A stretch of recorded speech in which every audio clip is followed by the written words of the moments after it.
Mac OS versus Kali Linux.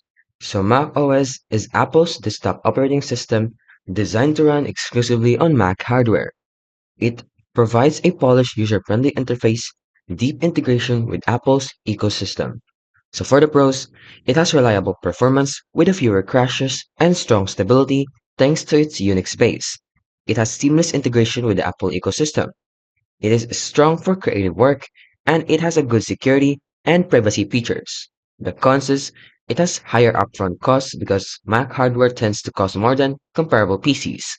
It also has limited hardware customization, and there are some software and hardware compatibility which can be more limited and is less suited to heavy customization of the OS or tinkering.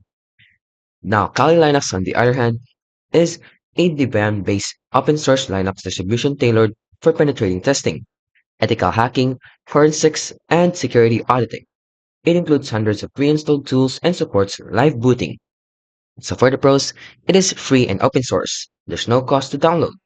It is also an extensive security and pen testing toolset. It is also highly customizable, so you can build your own custom ISOs. And it has a good hardware and platform support.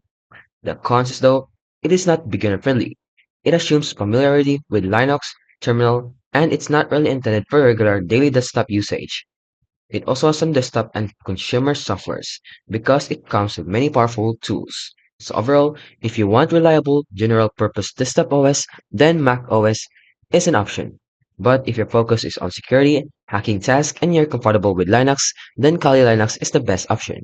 If you like this video, don't forget to like, subscribe, and turn on the notification for more tutorial videos.